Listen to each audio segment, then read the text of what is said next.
Hello friends, हाय। आप कैसे हैं? आप देख रहे हैं हमारा चैनल जिसका नाम है क्रिएटिव हेल्प।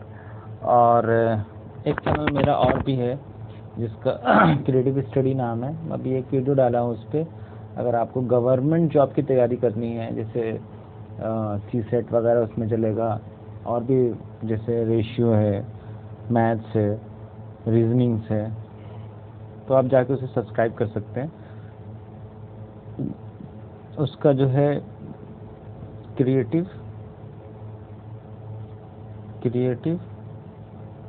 स्टडी नाम है।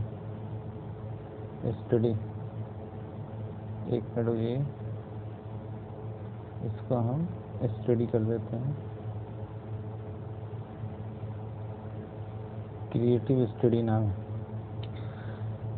तो आप जाके उसको सब्सक्राइब कर सकते हैं। तो मेरा नाम है आमिर। मैंने बीटेक किया जामिया मिल्लिया इस्लामिया से। मेरा 4 साल का एक्सपीरियंस है। रेडिएंट कूलिंग मैंने किताब भी लिखी है। मेरे HVAC में 4 साल से ज़्यादा एक्सपीरियंस है। इसके अलावा भी मैंने ऑटोमोबाइल में भी काम किया है और अलग अलग फील्ड में काम कर रखा हूँ मैं। तो आज जिस टॉपिक पे बात करने वाले हैं वो टॉपिक है डक्टिंग। पूरी डक्टिंग सिस्टम हम पढ़ेंगे, बैलेंसिंग भी पढ़ेंगे।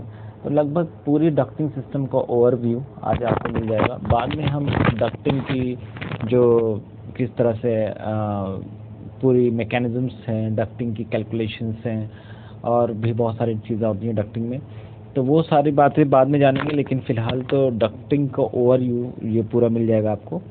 तो यहाँ से शुरू करते हैं।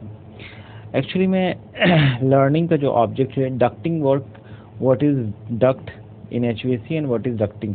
सो ये 2 क्वेश्चंस पूछे जाते हैं या डक्ट वर्क भी कहते हैं इसको।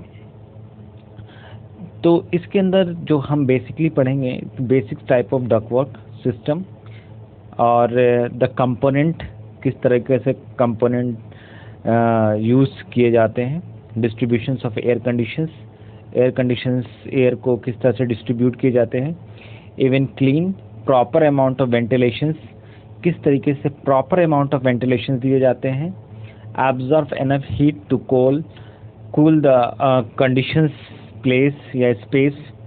सो इसको एयर को किस तरह से, कंडीशंस्ड एयर को किस तरह से उस स्पेस में भेजा जाता है, एयर कैरियर रिक्वायर्ड। अब जिससे हमें यहाँ पे हमने ठंडा किया किसी चीज़ को, अब ठंडा करने के बाद हमें, मैं एकदम लेमैन में समझा रहा हूँ, हमें इस ठंडी हवा को यहाँ भेजना है।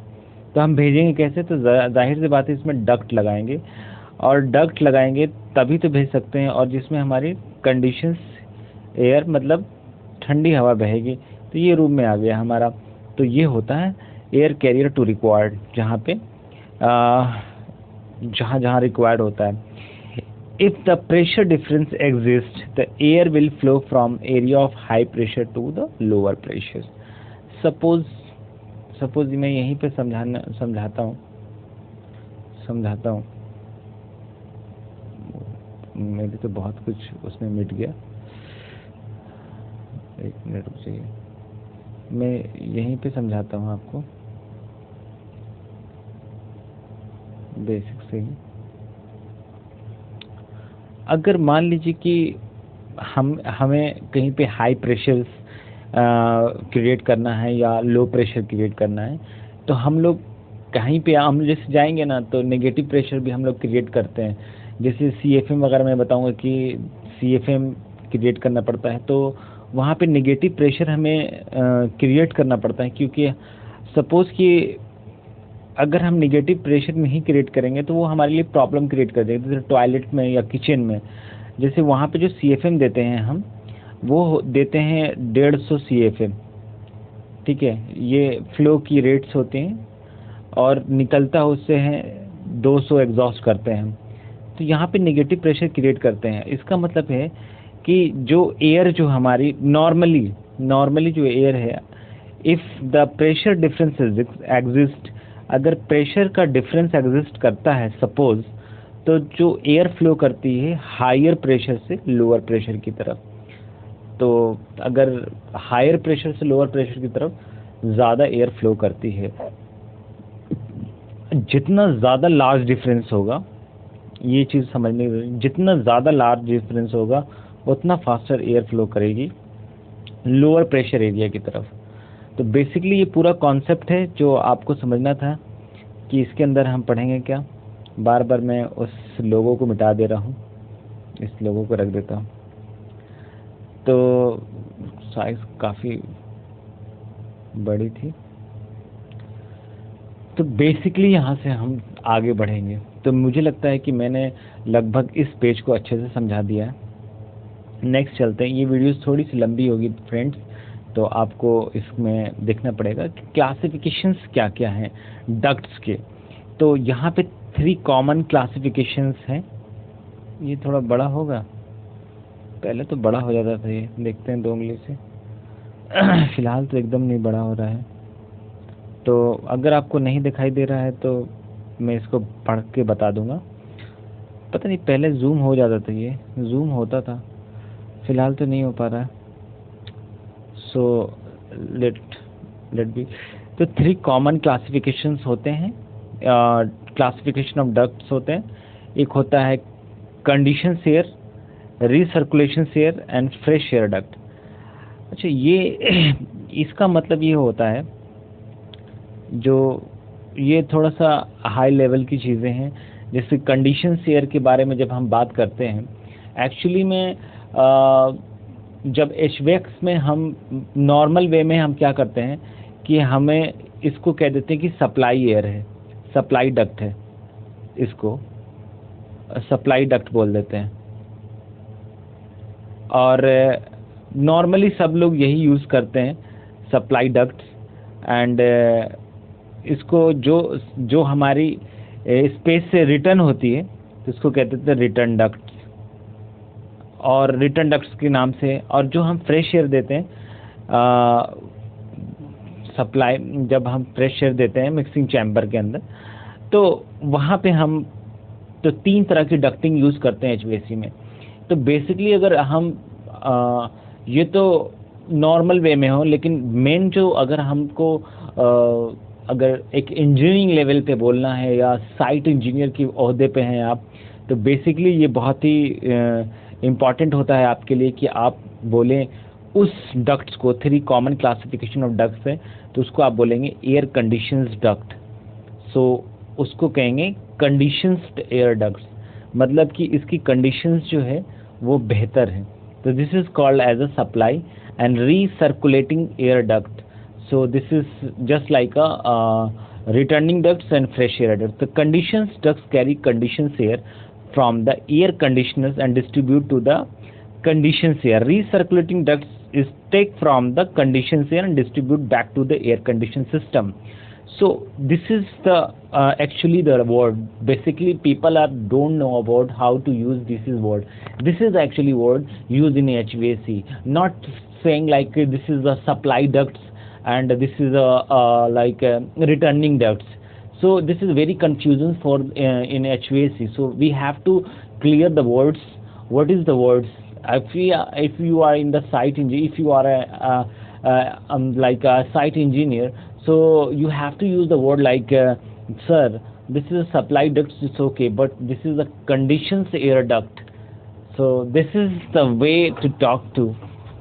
So अगर आप बहुत सारे HVAC के ग्रुप्स होते हैं, अगर उसमें भी जाएंगे और वहाँ पे जब बड़े लोग मिलेंगे आपको, तो इसी लैंग्वेज में बात करते हैं। फ्रेश एयर टग्स जो हम लाते हैं वो होता है फ्रेश एयर कंडीशन सिस्टम। आप यूट्यूब पे बहुत सारी वीडियो देखेंगे, even they are just talking about the 3 type of ducts, supply ducts, returning ducts and the fresh air ducts.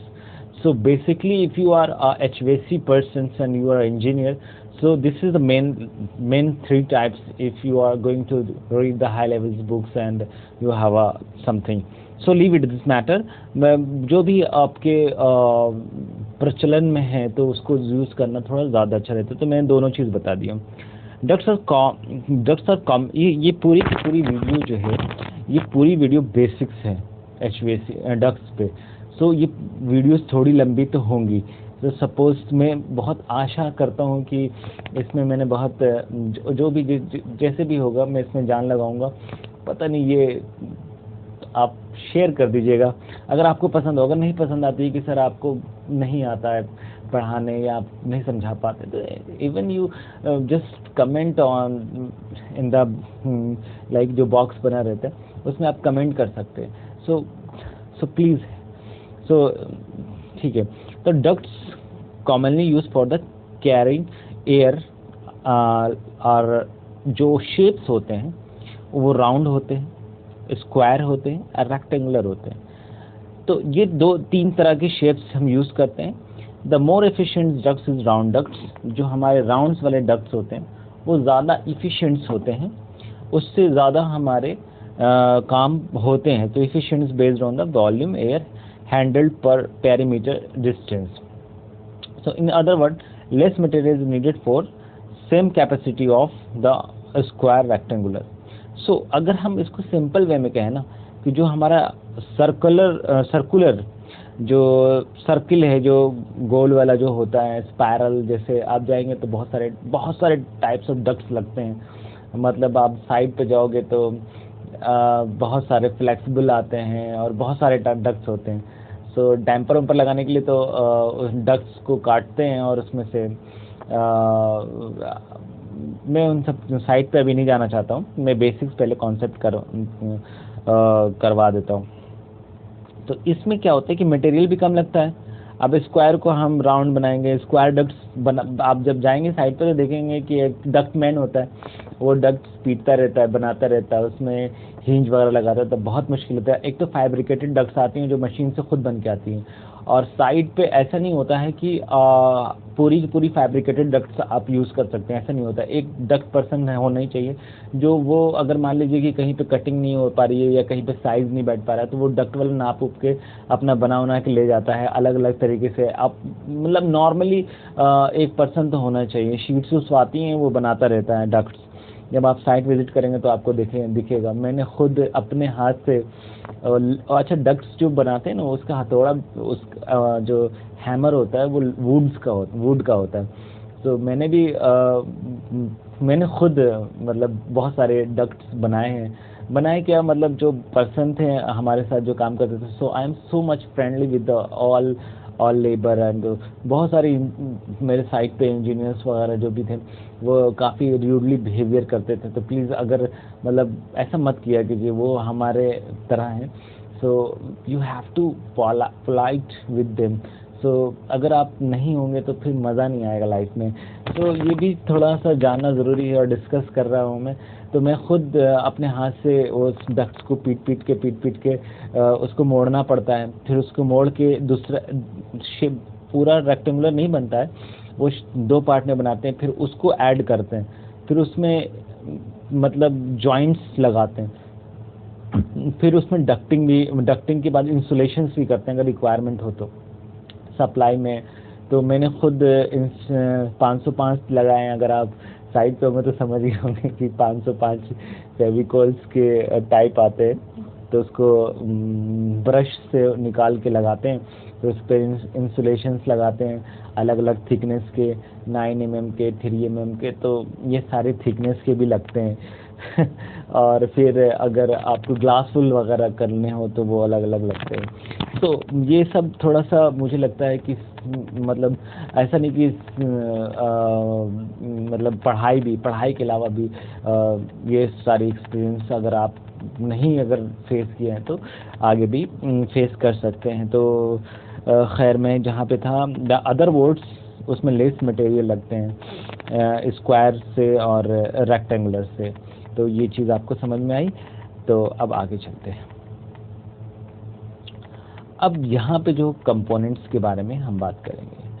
To enable the duct system to circulate the air for the proper velocity and volume to the proper conditions, you use different component duct systems such as diffuser, grills and damper. So हम क्या करते हैं, एक चीज़ मैं बता देता हूँ आपको। यहाँ पे ये स्लाइड्स बहुत ही बड़ी है दोस्तों, पता नहीं। जैसे हम HU से कनेक्शंस किया यहाँ से, और ये हमारा HU से जो कनेक्ट होता है फर्स्ट डक्ट, उसको प्लेनम कहते हैं। सो ये, और यहाँ से हमने एक मेन डक्ट ब्रांच डक्ट जो है और फिर हम यहाँ पे कटिंग करते हैं। कटिंग करके यहाँ पे डैम्पर, ग्रिल, अब देखिए यहाँ पे डैम्पर क्या होता है, ग्रिल क्या होता है, रजिस्टर क्या होता है, ये सारी चीज़ें मैंने 70 क्वेश्चंस की वीडियो में डाल रखी है, जो सबसे ज़्यादा हाईएस्ट व्यूड वीडियो है। शायद इसके एंड में भी मैं जो इसमें लगता है इंपोर्ट, जो एंड स्क्रीन लगता है उसमें भी मैं लगा दूंगा। तो उसमें वो बेसिक कॉन्सेप्ट में प्लीज़ आप देख लीजिएगा कि डिफ्यूज़र्स क्या है, ग्रिल्स क्या है, कैसे काम करते हैं, उनका फंक्शंस क्या है, डिफ्यूज़र और ग्रिल्स में और भी बहुत लूअर्स हैं, वो सारे में कितना डिफरेंस है। तो प्लीज़ वो जाके वीडियो देख लीजिएगा, क्योंकि वो बहुत इंपॉर्टेंट है। वो देखने के बाद ये देखिएगा तो मुझे नहीं लगता कि वीडियोस के अंदर स्लाइड्स ज़्यादा हैं, सो मुझे तो यहाँ पे कटिंग करके डैम्पर एज पर रिक्वायरमेंट हम हर चीज़ लगा लेते हैं।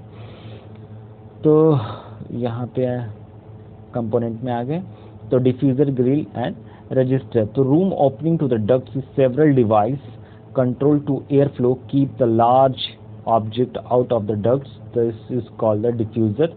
जो अभी मैंने बताया ना कि ये जो लार्ज ऑब्जेक्ट बाहर निकालते हैं, तो उसी को ये बता रहे हैं कि या तो डिफ्यूज़र हो सकता है, ग्रिल हो सकता है, या अलग अलग टाइप के। The diffuser deliver fan shaped air flow into the rooms.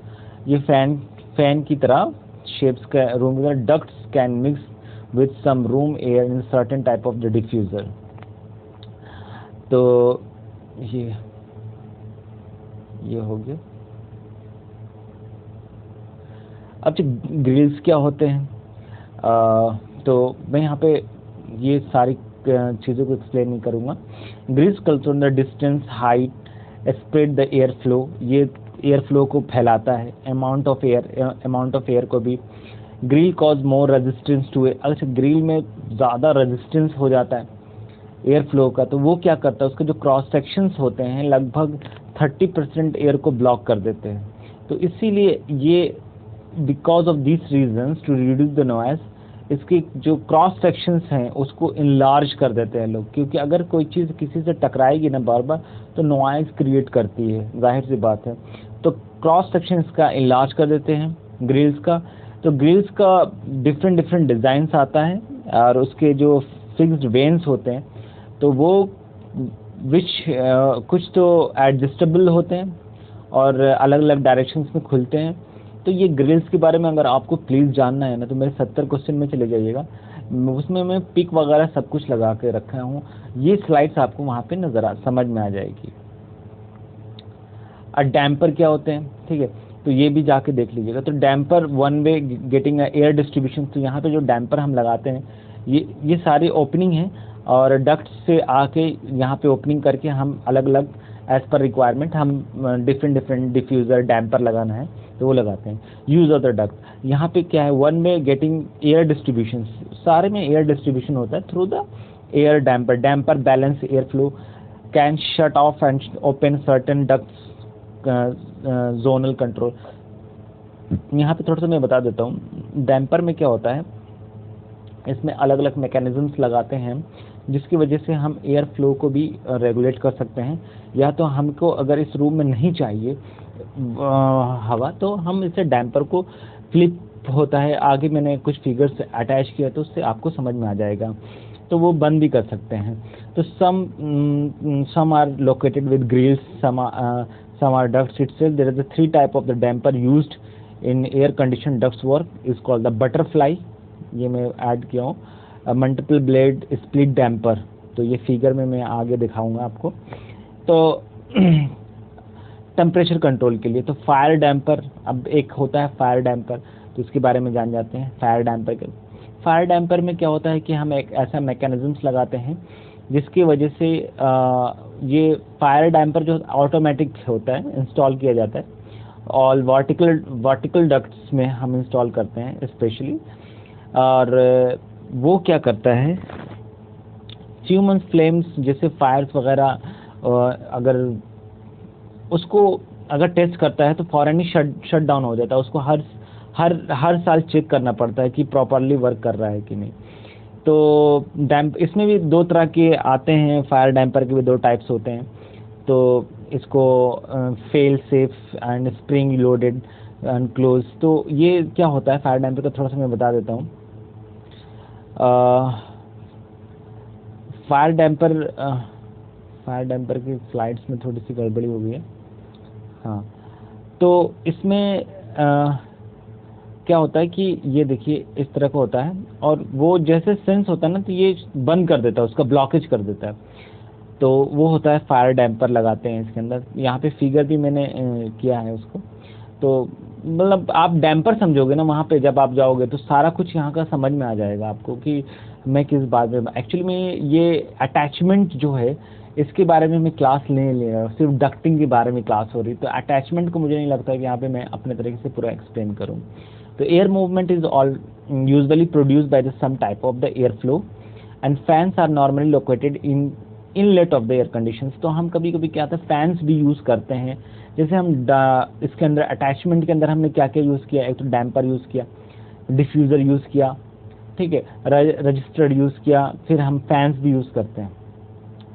अब जैसे फैंस आर नॉर्मली लोकेटेड, अब इनलेट में जहाँ पे एयर कंडीशन से इनलेट में हम यूज़ कर रहे थे, air is moving creating either positive pressure or negative pressure in the ductwork. The most type of the fans are axial flow and radial flow. तो दो तरह का फैंस होता है, एक तो एक्सियल फ्लो होता है और एक रेडियल फ्लो होता है।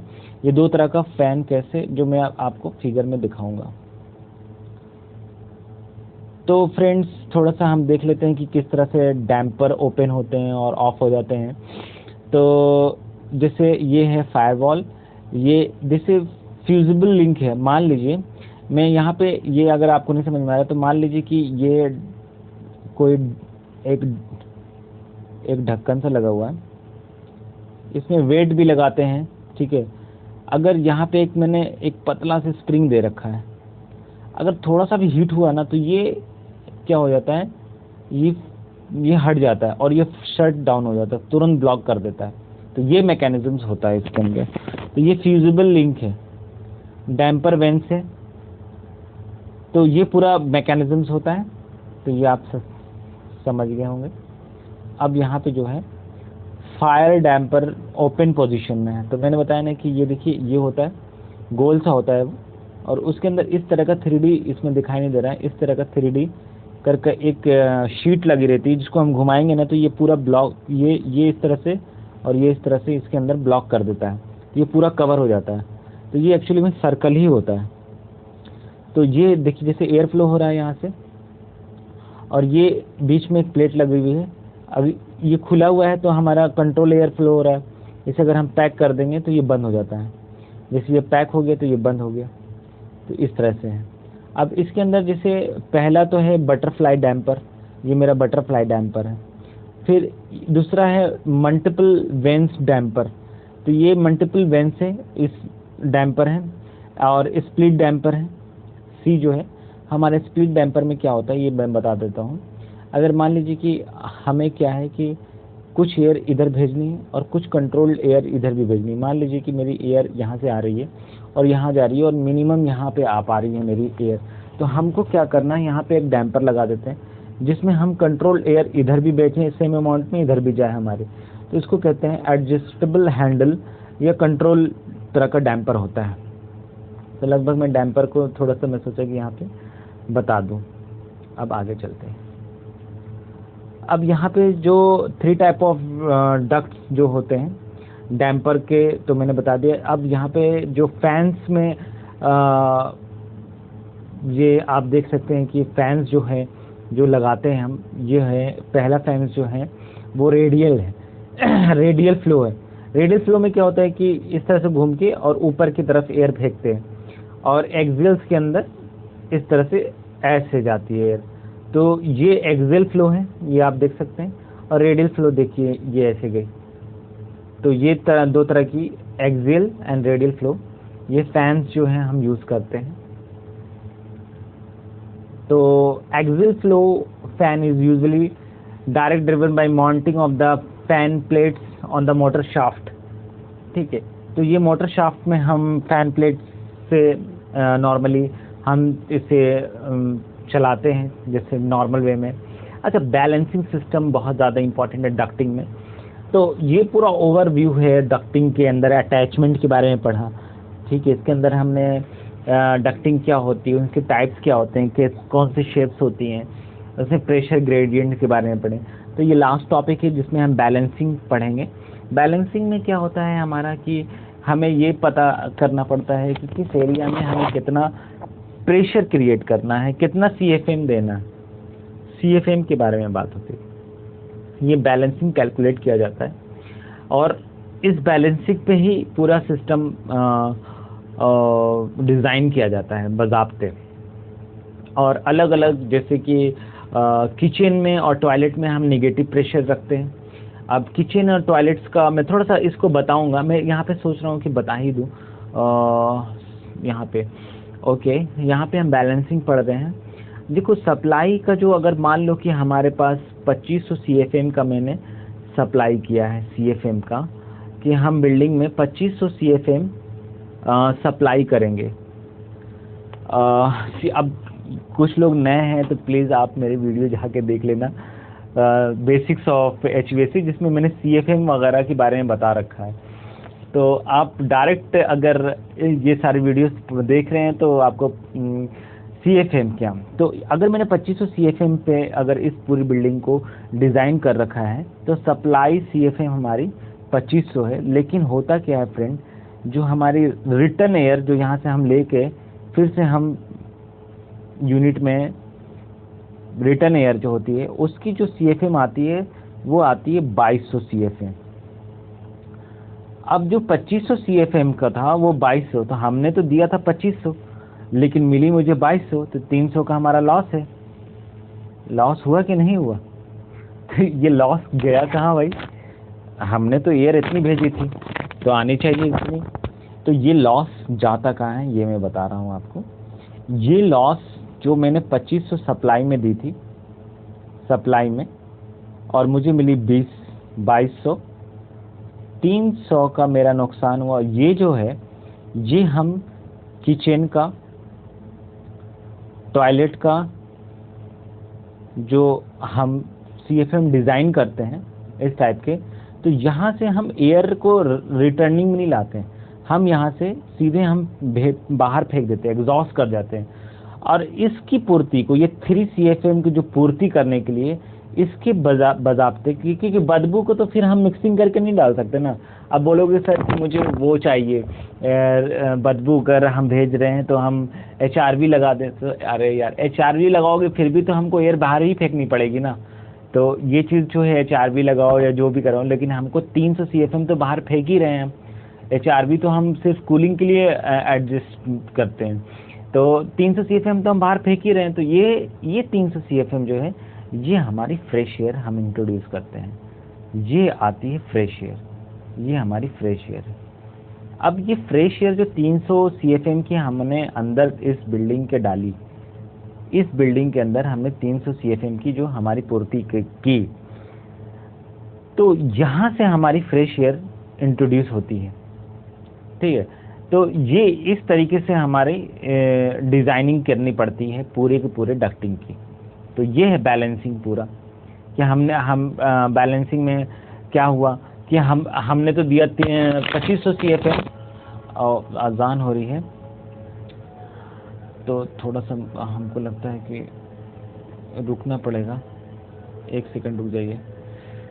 जब भी मैं 3 बजे रिकॉर्डिंग, मतलब टाइम ही नहीं मिलता मुझे, अब सुबह के 3 बजे मैं रिकॉर्डिंग कर रहा हूँ, मतलब जस्ट, तो मैं रुक जाता हूँ।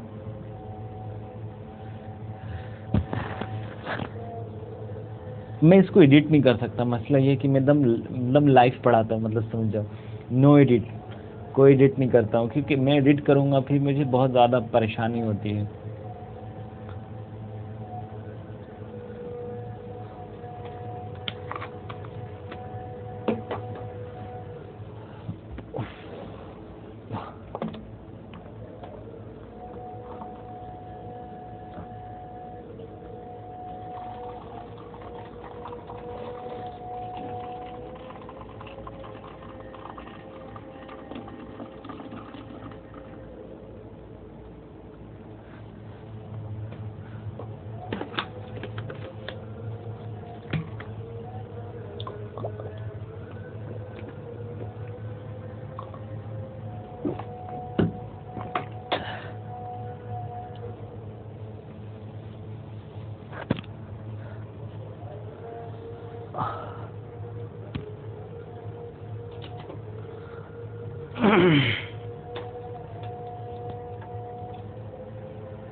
हाँ दोस्त, यहाँ पे हम बैलेंसिंग तो ओवरऑल समझ गया था।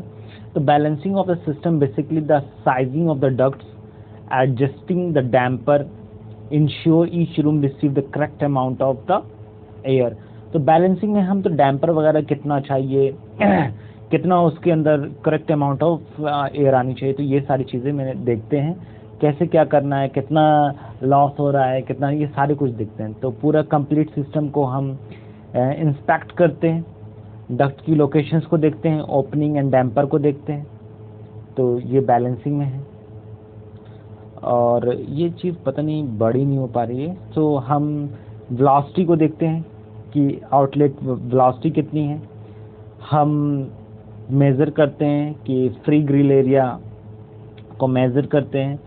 हम वॉल्यूम को कैलकुलेट करते हैं कि कितना वॉल्यूम, जैसे वेलोसिटी इनटू एरिया करके। फिर हम इसको, जो स्क्वायर इंच को होता है एरिया का, जो स्क्वायर इंच को 144 से डिवाइड करके मल्टीप्लाई कर देते हैं फीट पर मिनट से, तो वो क्यूबिक फीट पर मिनट आ जाता है। तो ये कॉन्सेप्ट जानने के लिए मेरा बेसिक कॉन्सेप्ट देख लीजिएगा। फिर टोटल क्यूबिक फीट पर मिनट निकालते हैं। फिर डिटरमाइन करते हैं कि फ्लोर एरिया कितना है, ईच एरिया कितना है, उसमें डिटरमाइन करते हैं टोटल एरिया कितना है। डिटरमाइन करना पड़ता है इसके अंदर कि CFM कितना है, उसका एरिया का, रूम को पूरे टोटल एरिया को मल्टीप्लाई कर देते हैं टोटल CFM से, equal to the CFM of the room. फिर क्या करते हैं, इसमें एडजस्ट करते हैं एयर डैम्पर को, ग्रिल को, टू ऑब्टेन ईच, उसकी कितनी रीचेक करते हैं अब सारे आउटलेट को, ग्रिल्स को। सो it is necessary to overcome the excess of resistance by installing the air booster. There is the fan required to increase the airflow, and the duct is too small, too large, has to be many elbow. तो ये सारे ducts के अंदर elbow वगैरह भी use करते हैं। तो ये पूरे का पूरा बेसिक्स है कि किस तरह से हम बैलेंसिंग करते हैं। और ये स्लाइड जो पहले आई थी ना, उसको आप देख लीजिएगा। फिर हमने देख लिया, एक बार फिर यहाँ से रिवाइज करा देता हूँ। यहाँ पे हमने डक्ट्स को पढ़ा, डक्ट्स के बाद हमने क्लासिफिकेशन पढ़े, डक्ट्स के कंपोनेंट्स जो अटैच होते हैं वो पढ़े, उस कंपोनेंट्स के बारे में पढ़ा कि कौन कौन सा अटैच होता है। फिर इसके बाद हमने पढ़ा कि फायर डैम्पर वगैरह के बारे में, डैम्पर की ओपनिंग कैसी होती है, फायर डैम्पर की कैसी होती है, जो फैंस लगते हैं वो कैसे होते हैं, एक्सियल फैंस होते हैं।